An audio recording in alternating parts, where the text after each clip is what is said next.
How's it, guys, and welcome back to Rex to Rides, where we are still turning your hard earned cash into unfinished projects and broken dreams. Well, this is the 1986 KDX200. It's just a bit of a story, but I'll do that in another video introducing the whole bike and its process. It's been 2 years in the rebuild, and man, I've spent more money on it than I have the bloody Mercedes, but nonetheless, this is a fun project. Today, we're going to focus predominantly on jetting, um, but there are going to be other factors that come into play here. And it's a bit of a background on jetting. Your main this has got a Mikuni something or another carb. I don't know what it is. This is the standard carb for the bike. It's in the book. It's in the manual. It's W5Z3, knows what that is. And on initially when I first took a look at this and thought, there's no settings on this carb. There's nothing. There's like a screw that's just sets idling, and there's a choke, and well, there's very little adjustments. There's no air screw. There's nothing on this. So this is pretty much as old school as it gets. This you have to manually get it right. There's no fuel injection, no oxygen sensor, none of that cuck. This is how it should be. Two-stroke, old school, and sit and tinker with your bike, which is why I love this project. It's also got a lot of sentimental value. Ingrid took it for an 80-kilometer ride. First time she's ridden since she was 15. This is probably also the last bike my dad will ever have ridden. Man, he rode it hard. Yeah, he almost wheelied as he started it, and I'm like, Dad, watch out for the worm. Off he goes. And so yeah, this is one we're hanging on to. With bikes, you cannot rebuild it. If you're trying to rebuild these things to sell them, you're either going to do a piss poor job of rebuilding them, and you probably shouldn't touch it in the first place, or you're just going to lose money all the time. You lose money on these bikes. These bikes are not about money. They're about old school. Spend time with your kids, two strokes, teaching them stuff, getting out. That's what these bikes are about. So you got to keep to that focus when you're looking at a bike like this. Otherwise, you must go buy yourself a new KTM. Spend 80 grand and whatever. That's not what this is about. This is a different culture altogether, which is why I love it. This is what we're about at Rex to Ride. So to save a bit of time, because it is going to be a long video, I'm going to go over. I'm actually just going to pause this because I need to get something. Got it in back. Right.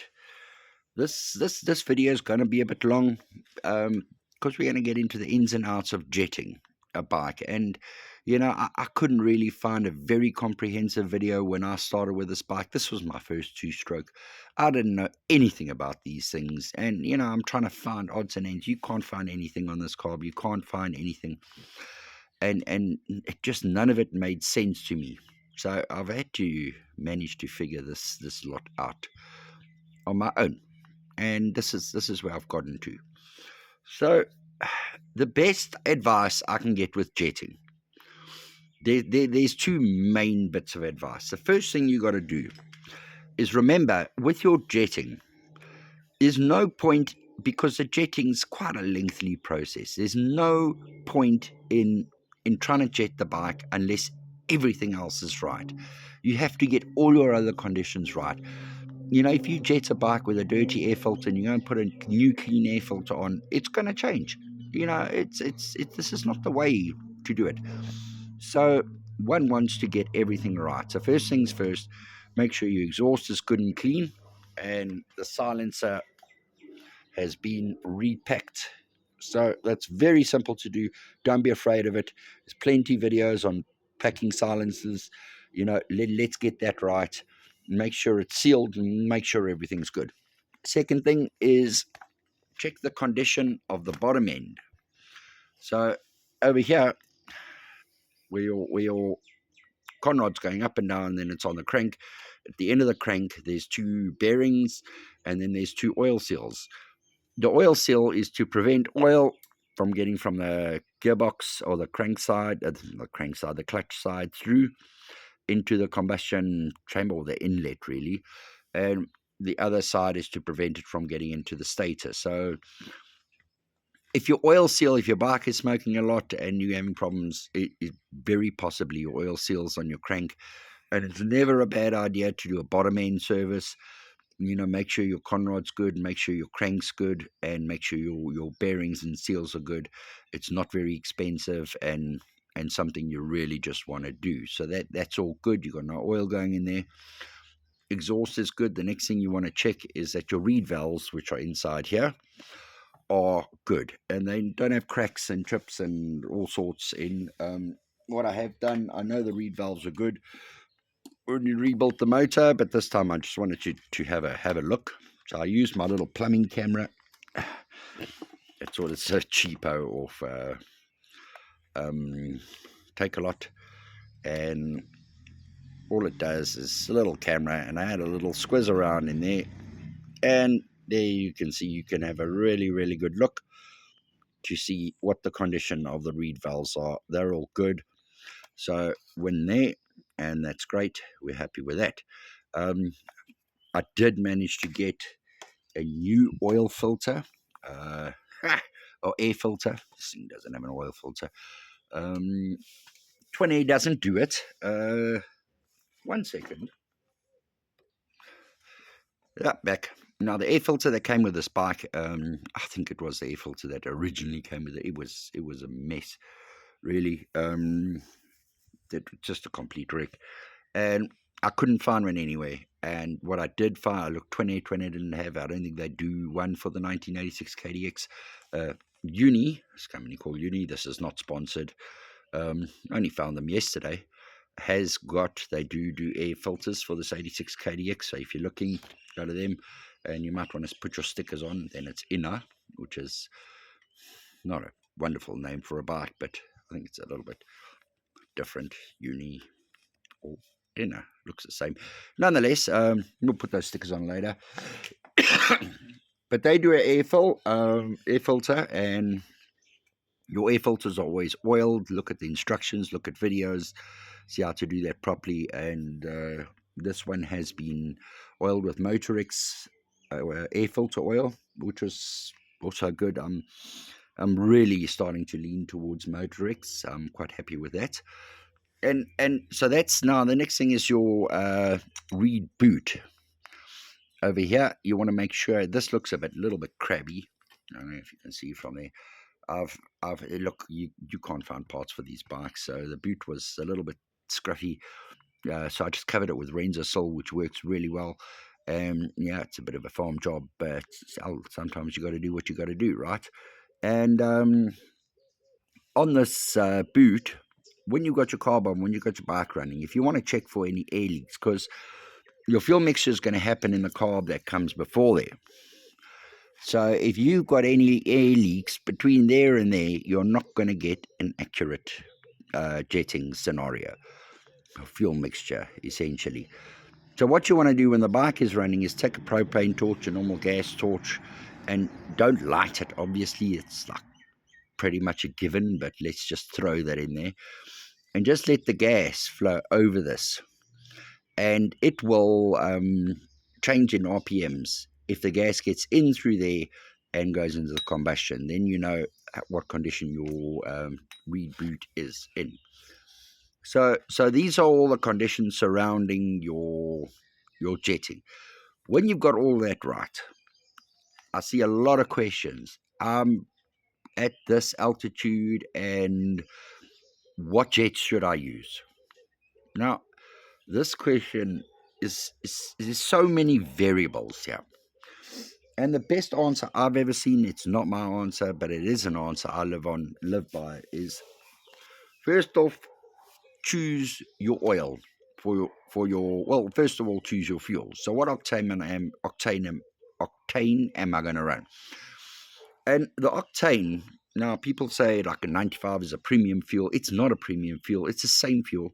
There's just more additives that changes that let's say the burniness of the fuel. It's to prevent too much detonation or pinging, and and that's all those additives are doing. That's changing the octane of the fuel. Actually, fuel with a higher octane has a lower flash point. So this car's running on jet fuel is like, really, it's not, 93 is more flammable. So what you got to do, look at your altitude, look at your octanes available, which will obviously be, so as a guideline, like here we've got 93 or 95 octane. So anything with a compression ratio of 9:1 or less uses 93 octane. Anything with a compression ratio of higher than that uses 95 octane. This holds for bikes, cars, everything. So what I've decided to do is go with 93 octane on this, because this is a KDX is on a 9:1 ratio, and so 93 octane is good. We're also at a higher altitude, which will mean there's lower air pressure and therefore less or whatever. It's around about there. It's also a 2-stroke, because this is now 2 and 4-stroke that I've looked at the chart. So I've decided 93 is probably going to be the best to run on this, taking into account the altitude and the compression ratio of this bike at 9:1. So I think we're okay on 93. Then you got to choose a mixing oil. A mixing oil is what lubricates the 2-strokes chambers here. And what you got to do when looking for your oil, I've decided to go with this Motorex. Again, I'm leaning towards Motorex. So it's a decent, fully synthetic 2-stroke, suitable for race. They say it's low smoke, and it seems to be the case. And this is also, you see, your oil has got a different viscosity. So like a Motul 800 is much thicker than this. And that's why the Motul 800 isn't recommended for 2-strokes with fuel injection, because it makes it too thick for that fuel injection. So the viscosity of your 2-stroke oil makes a very big difference. What also makes a difference is your availability and price range. Now, this isn't too cheap. It's also not too expensive. It's sort of relatively pricey. A lot of guys would go with the Motul 800. They say that's the best. I'm quite happy to try this. The thing is, you've got to jet for, you don't mix your fuel for your jetting. You jet for your fuel mixture and your altitude and the temperatures and everything. So choose your fuel, done. Choose your oil. Make sure you can buy this. Don't get one container from someone who says this is the best fuel, and then you simply cannot get it in your hands. You end up running something else, and your jetting's out. And you go, yeah, but this oil isn't so good because, no, the oil is okay. You just haven't jetted for that oil. So I'm going to jet for the QT Motul, not Motul, this is Motorex. Sorry, Motorex. And that's what I'm jetting for. The manual on this says 1:32. That was in 1986. So I am assuming that the oils have come quite a way since then. The different types of oil, fully synthetic, semi-synthetic, castor oil, they're all very different. You really have to look that up. But with this, you're quite safe and very affordable, and I can get it. And that's I don't ride that often, so this lasts me quite a while. So I'm happy with that. I was running 1:40 mix, and then I spoke to my mate about the jetting and everything. He said to me, but he's been riding for years, so he does the 1:50 mix. The 1:50 mix is more of a race mix, and that. So we're going to stick to this. We're going to change to 1:50. We're going to see how that goes. And so I've done that. I've mixed it. I've put it in, drained all the other fuel, and that's what we're going for. So essentially, you are jetting for all your other conditions, which means what type of oil and what mix you're going to use. Most manuals say 1:32, I know, on Kawasaki. And a lot of guys run the 1:40. I suppose if you're doing trails and all that, you can run 1:40. If you're doing more race and everything, you're doing a 1:50 mix. Too much fuel and too lean will give you more power. And this is the essence of jetting. See, your fuel is let's look at this. So we've got all our other conditions, we've got our mix, and now you're ready to jet for all our scenarios. And your fuel is going to go in the pipe here. That's where it comes in. Then it goes into your float chamber. And then at the bottom of your float chamber sits your main jet. There's also a pilot jet, but this pilot jet on this is okay. So we're going to be focusing on the main jet. Yep, there goes that. And that sits at the bottom there. So essentially, this carburettor is sucking the fuel out of the bottom of the float chamber, shooting it up in here. When you pull the throttle, this little piston is going up and down, and it's got a needle on. We'll get to that. And it's allowing air through. And then the more air that goes through, you can see here it forms a little venturi or whatever they call it. And more air that goes through, higher the velocity, it sucks the fuel out from the bottom and shoots it into the combustion chamber. So this is a mechanical valve. This is the size of this hole depends on how much, or decides how much fuel is going to go from the flow chamber up into this mixture chamber. So it's the size of these holes that makes a difference. And this little thing, all you need for this is a little 6mm spinner. Comes out. Let's take it out. You don't want these to be too tight. Your pilot jets, also when you're cleaning a carb, you don't just dump it in petrol. You take the jets out and you make sure they're clean. So this is a little jet spacer, and there you have it. That's your little jet. So we've not gone the other way. What I'm doing is I'm starting this video just to save a bit of time with the whole thing dismantled, so I can show you how it goes back together, because that's more tricky than getting it apart, obviously. Now, on your carburetor, the very first thing a lot of guys are going to talk about, there's a float block not in this one. In other ones, they're always talking about float blocks and gaskets, and that affects everything. So if you've got a different carb, look at your float block gasket or O-ring and replace that. Not very expensive. A lot of guys are having problems with that. That's your first stop. Make sure your jets are clean, and we start with that.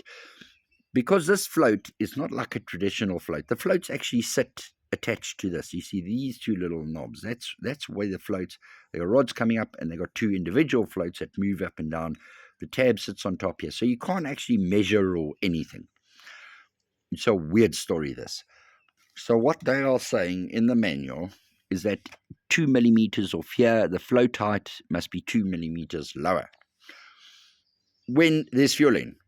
So how do you tell? Because you don't have x-ray vision and you can't see. So what I did on this one, for you guys out there starting off with the 86 KDX, is I took this little pipe, transparent fuel line. Man, you know, you're going to struggle to do this without that, especially for the end. Sometimes you just need to see. Maybe there's a blockage in your filter.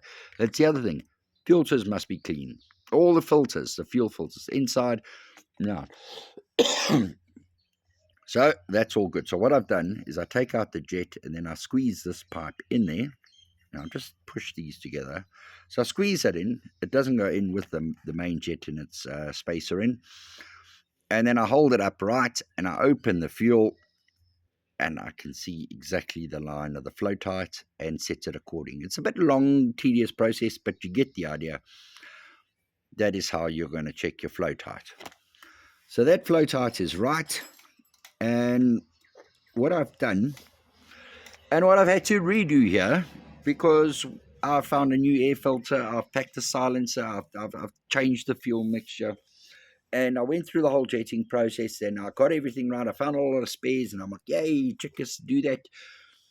Now I've changed everything. Now there's a race coming up next weekend, and I don't want to be running too lean and damage the whole bike. So what I've done is I have, also another thing, guys, good to remember, you shouldn't really be smoking while you do this. It's quite dangerous because fuel is flammable. So I've got all the jets because I've gone through this process. So because I've changed all the things, I've gone again. And there's a lot of ways the guys will tell you, do this, do that, do this, do that. The bike was very sluggish. It was just bogging down. And, oh, man, I was just like, this can't be right. Our first, like I say, it was my first two-stroke. I thought it was just a sort of sedate bike. And it turns out I was wrong, because now it's fouling plugs, and I'm like, yeah, there's something else. So obviously it's jetting, and there's too much oil and cock going on the plugs themselves. Another thing is when you're running your bike and you switch off the fuel, so you switch it off there. Now what happens is your fuel starts going lower and lower and lower. Remember not to smoke while you're doing this. Goes lower in there, and then, when you're with your two strokes, when you run out of fuel, and it goes, whang! That's because it's running lean. So I'm like, it doesn't do that when my throttle's wide open, but it does do that when I switch off the fuel. Therefore, that tells me that I'm probably going to be looking at the main jet and making it smaller. In other words, making it lean. So I started off with a 320 main jet in, which was, I said, no, that's a bit big. So I went down to a 300, and the 300 was better, but bogging down. And then I went down to a 290 and 280. So you can see you go incrementally. Now, you're not going to get this right on the first go. So you want your bike at operating temperature, and then you see how it goes. It's better to start off with a too rich, because if you're going too lean, what happens is you get too much heat in your cylinder, and that will cause your engine to heat seize. So don't start with the too lean. Rather go with, spend a bit of money, get bigger jets, and see, no, bogging down, change a jet. No, bogging down still, but getting better, change a jet. One size at a time, until you start to sort of nail it, and you're like, okay, there we go. You don't want to whim, okay, that's great. Because you don't know, am I too rich or too lean? A lot of guys saying, do plug chop test, do this, do that. There's one way to see if you are running too lean. We'll get to that later. An easier way for the novices like me is to just start off with it too rich. You'll feel when you open the throttle, it's bogging down, and then you go down, jet, jet, jet. So you pop your jet in, and you pop your jet spacer in. Our float dry height is right. That little guy goes over there with the closed end on the bottom. And then here's one thing to watch out for. This is why I like to take the carb off. When you push that in, you will see, no, bugger, there it's gone. Let's go retrieve bits of fire.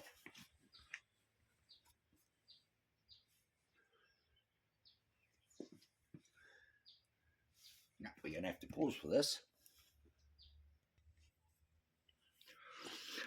Got it. Don't do this on the grass, guys. You're going to lose all these bits. Then you're going to cry. You're going to see your throttles, piston, whatever they call it, going up and down on the inside here. And that needle is going to be sticking out on the bottom there. So this is why I like to take the carb off. So I can push my finger in and lift it. So that because the needle's going to be sticking out the bottom, and it's not going to be dead in the center. So you're going to pop that on. Then you're going to try and screw the jet in. But the jet is pushing up against your needle on the sides here. So what I find, you just lift it or get someone to hold the throttle open. But we don't have that case here. And then we're going to pop our 280, and I've incrementally gone down to 280.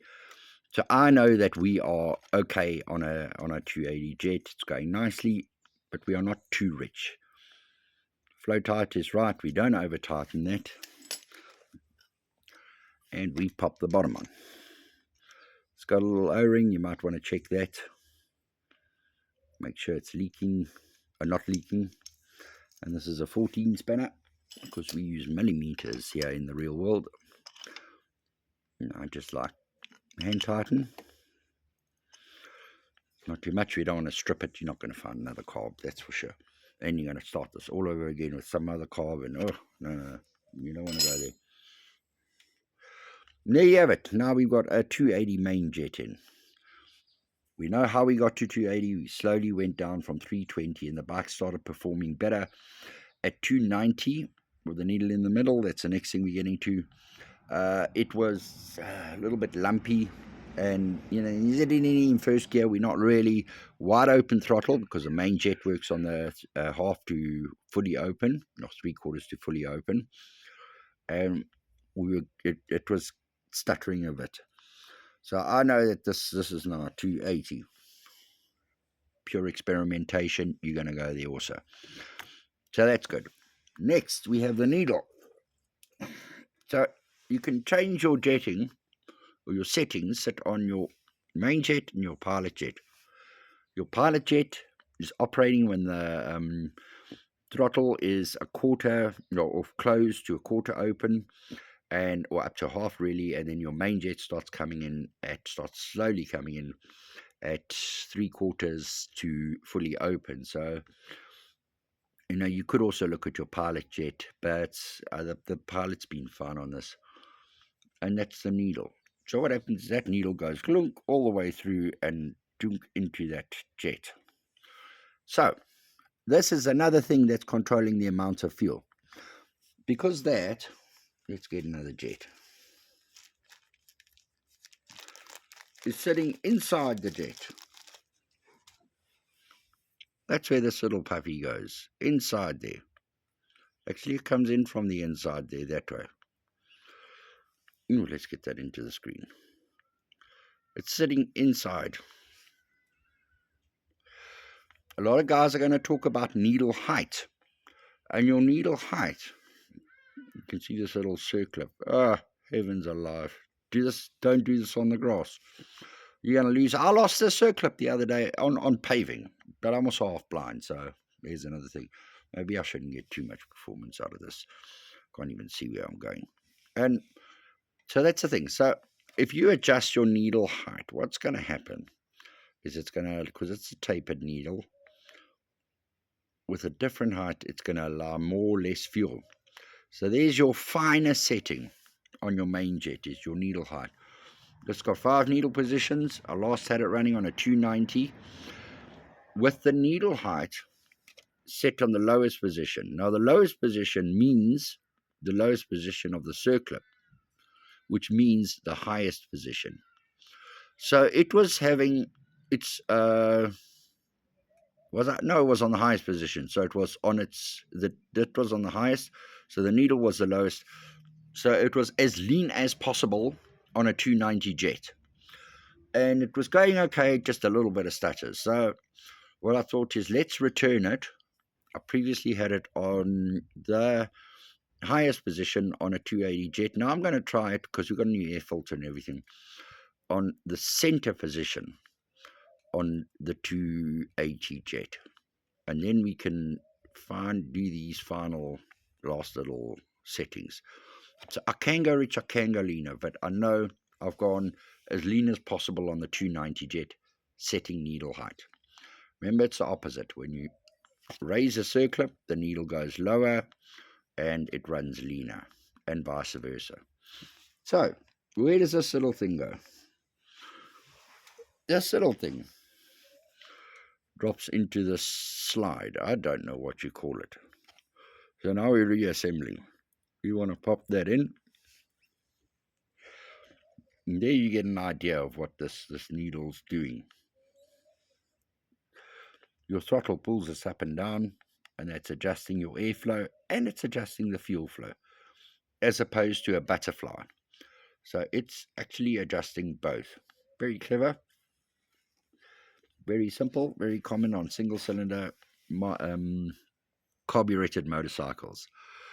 Now, to keep this is where things get sketchy.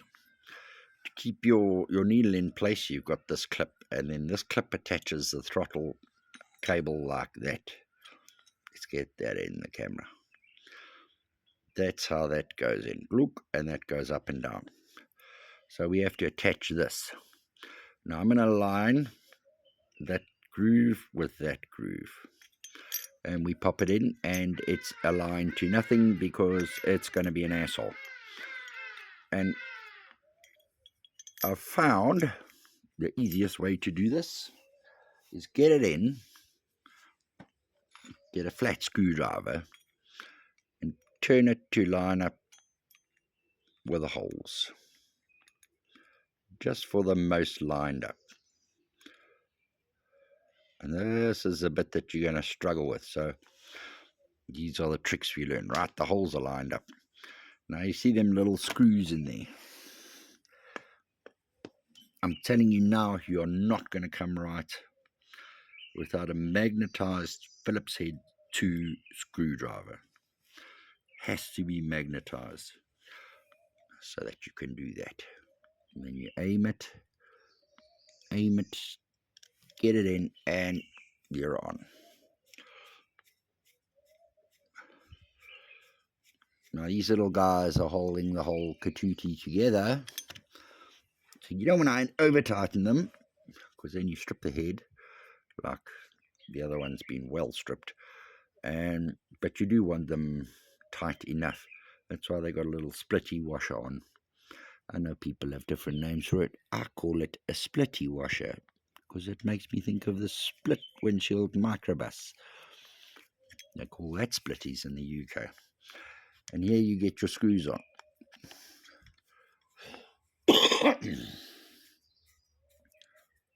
And you sort of bring them up together. So we're understanding here, just to recap while I'm doing this, a bigger hole in the jet is a bigger jet size. It allows more fuel through, which allows a fuel ratio to be richer. So you're going down with the size, and that's actually how you're setting it. You'll see the needle is a bit more. Also check your condition of the needle. This needle, they're going to talk about 2 needles in the carb. This is the one needle. The other one is the needle in seat. So when your float goes up, it goes onto a needle, and then that needle pokes into a seat. That can also get worn.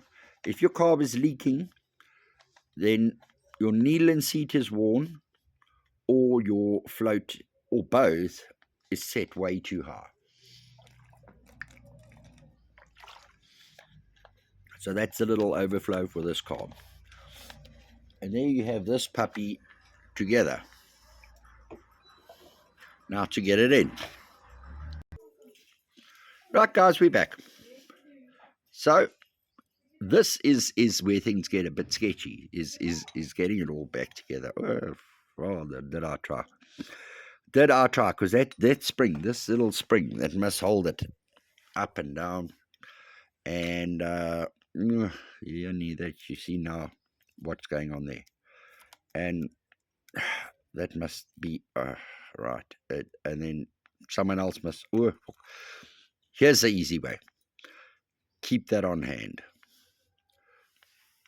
This is a little clip that just goes over and prevents the cable from popping out here, the throttle cable. So you keep that on hand. What else you keep on hand is a long nose pair of pliers. And that, my friends, is all you need to get this back together.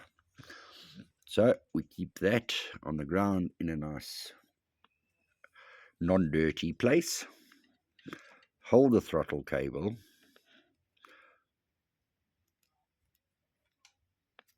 And squeeze it on. Don't worry about the retaining clip for now. Just make sure that that is on. And then we pull this back as far as you can. You can also use those little bread ties, you know, the wire with a bit of paper or plastic or some other cock around, and tie the spring up like you would do for brake discs, brake pads. But it's not really necessary because you can hold this. See, like that. And then you want to get that, there's a little groove in the side. So you can actually see through the groove. I cannot see because the light is in front of me. But there, we're in. So that's just hooked in. Then you kind of hold it back. And you drop, you see that goes flat. Those little bits go flat. You just pop it in there. Then you get your long nose pliers.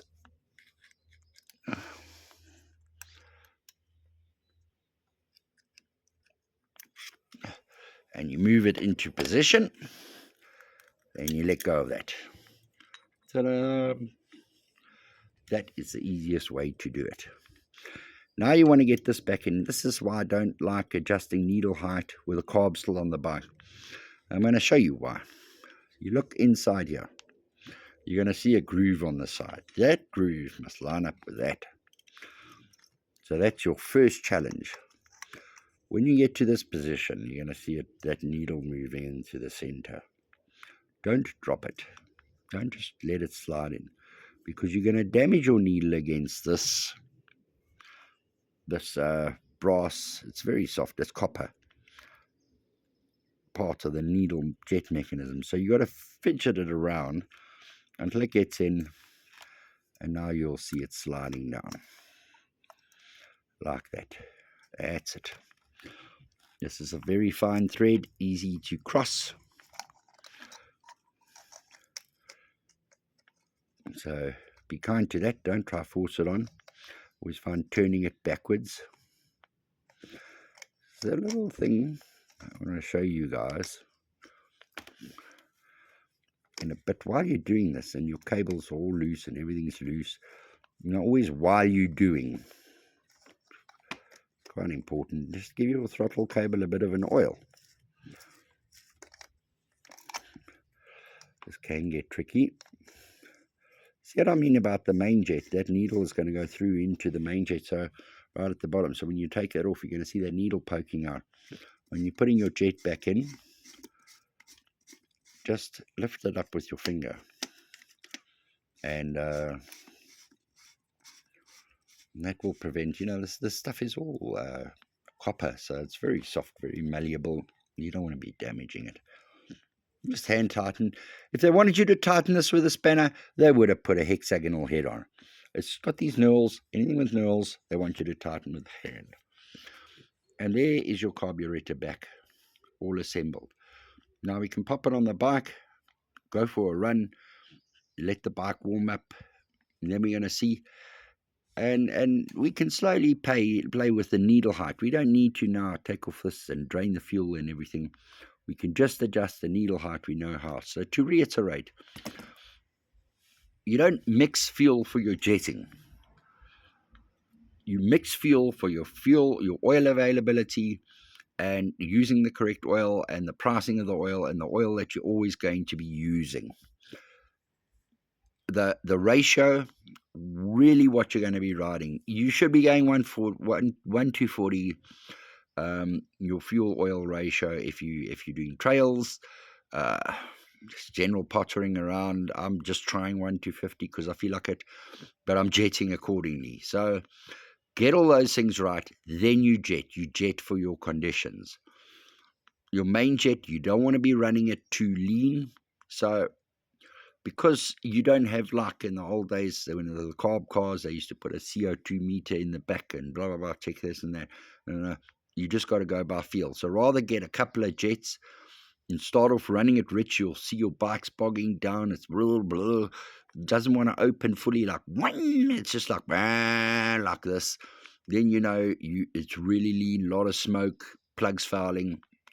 Get there, and then start going down in jet sizes. Smaller jets, 1, and spend the money. These Mikuni jets are 120 Rand a piece, so yeah, you got to spend a bit of money. But trust me, you're saving a lot in the long run, because you don't want to be replacing top ends every 12 days or so. So we pop that on and tighten it up and send it. Let it warm up, see how it goes. And that's the essence of jetting, guys. I hope you've learned something. Please like and subscribe if you did. Leave a comment if you did. If you think there's anything left out, leave a comment. But I really, really hope this helps. The old school boys just... Oh, yeah. Before we forget, I'm more of a technical, okay? I like to go into the nitty-gritty of things and why this and why that. And in your jetting process, guys are going to be talking about chop tests, plug chop tests. And what they're going to be doing is you get your bike warmed up, put a new bike plug in with a your gap set correctly. The gap on this is 0.7 millimeters. Like any plug, you do that. And then so when your bike's warmed up, then you stop, and then you put your other plug in, and then you start your bike, and you go wide open throttle up through all the gears. When you get to 6th gear or your top gear, immediately cut the bike. You take this out, you put the old plug in, you go back to the workshop. Then you cut it off over there. You cut just the negative thread here, and then you look at your ceramic, and a 2 millimeter band around there, sort of burnt band, means your jetting's right. If it's wider than that, then it's running too rich. If it's narrower than that, it's running too lean. Then I read another article. I never got around to doing that on this bike, and I read another article. Oak was saying that, yeah, but he tried 3 different jet sizes. And they all had the same band. The plugs all looked the same. You got plug charts. You can read that plug charts. And he very interestingly enough said that the best way to see if a bike is running too lean or too rich is to look at the underside of the piston. So you want to run a bit, a couple of hours on it. If it's running too lean, your piston is going to get too hot. And what's going to happen is the underneath is also going to be hot, too hot. And that is going to burn the oil that's in the inlet. I wouldn't even know in the crankcase, because your air oil mix goes into the crank and then comes up. So when it's in there, it's underneath the piston. If the oil underneath the piston is burnt, then your piston is too hot, and then you're running too lean. And then also you look at your wash, that cleans the top of the piston coming in. So I get how he's saying that you can do a plug top test, it's called. I get how the other guys are saying that they haven't really seen the difference in 3 jet sizes. And I get how he's saying that. So, yeah, maybe after a few hours we'll pull this head and look at the piston and have a look. See, might as well replace the rings while we're at it. Anyway, guys, thank you for taking the time to watch this. This is always, as per usual, our very long drawn out videos, but I do hope you got a bit of information. Please just like, subscribe, communicate, tell us how it worked. You had a go at your bike, you came right, you didn't come right. If we helped you, lekker, have a good day, keep it safe.